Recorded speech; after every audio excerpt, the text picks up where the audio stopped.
Hello everyone, কেমন আছেন আপনারা সকলে? আমি খুব ভালো আছি। তো দেখুন, আমি আবারও চলে এলাম রান্নাঘরে একটা ছোট্ট রেসিপি নিয়ে, খুব সহজ। তো আজকে রান্না করব ডিম মশলা।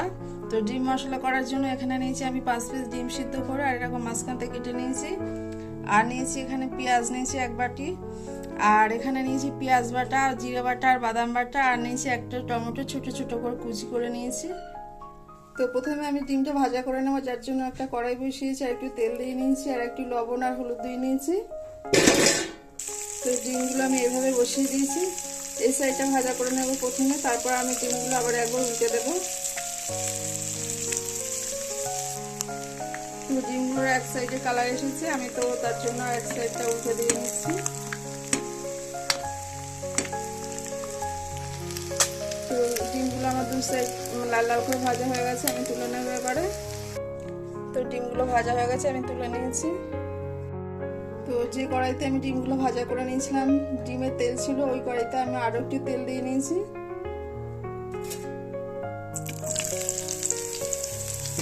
তো পেঁয়াজগুলো দিয়ে নিয়েছি। প্রথমে আমি একটু পেঁয়াজটা লাল লাল করে ভাজা করে নেব।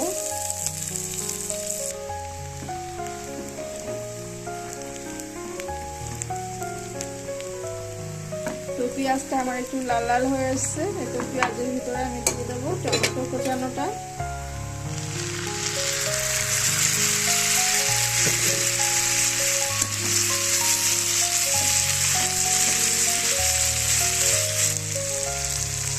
তো টমেটো দিয়ে আমি একটু নাড়াচাড়া করবো, আর দিয়ে নিচ্ছি একটু লবণ।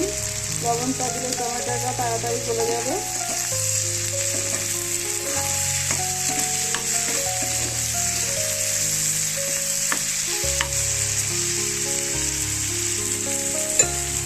তো টমেটোটা আমি কিছুক্ষণ নাড়াচাড়া করে নিয়েছি।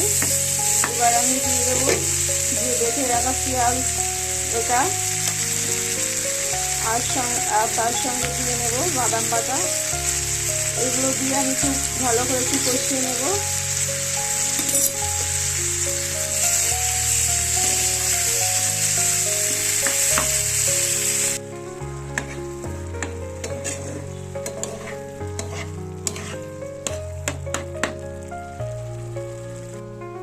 আর এখানে আমি একটা বাটিতে একটু অল্প লবণ দিয়েছি, একটু হলুদ দিয়েছি, একটু গুঁড়ো লঙ্কা, একটু জিরা, এগুলো একসঙ্গে দিয়ে নিয়েছি। এটা একটু জল দিয়ে মেখে নেব।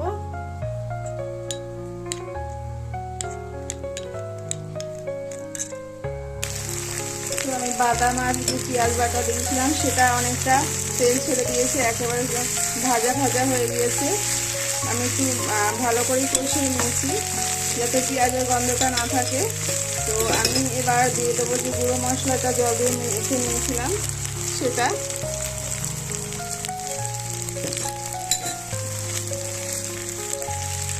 তো আমি যেহেতু গুঁড়ো মশলাটা দিয়েছি, আবারও কিছুক্ষণ কষিয়ে নেব।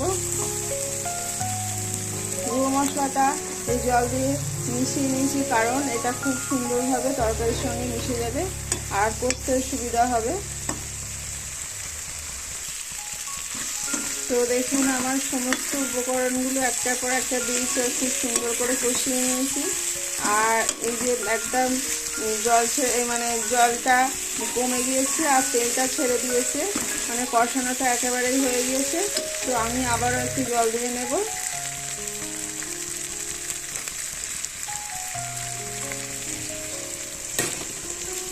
এখানে জল দিলাম, যে বাদাম বাটা হয়েছিল, মিক্সচারটা ধুয়ে রেখেছিলাম, ওটাই দিয়ে দিয়েছি।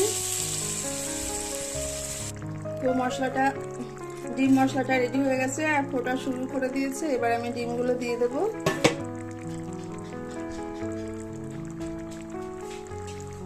তো ডিমগুলো আমি একে একে এভাবেই সাজিয়ে দেবো উপরে।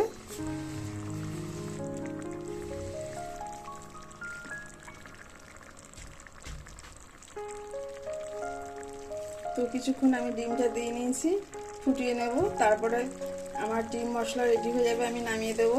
তো আর বেশিক্ষণ লাগবে না, হয়েই এসছে, যেহেতু ডিমটা দিয়েছি কিছুক্ষণ তো ফোটাতেই হবে। তো আমার ডিমের মশলাটা রেডি হয়ে গেছে, এবার আমি নামিয়ে দেব।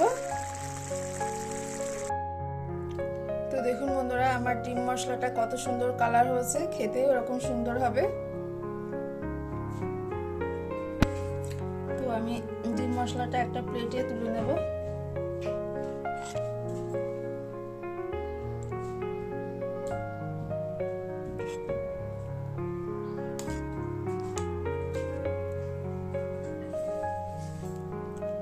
তো দেখুন কত সুন্দর লাগছে।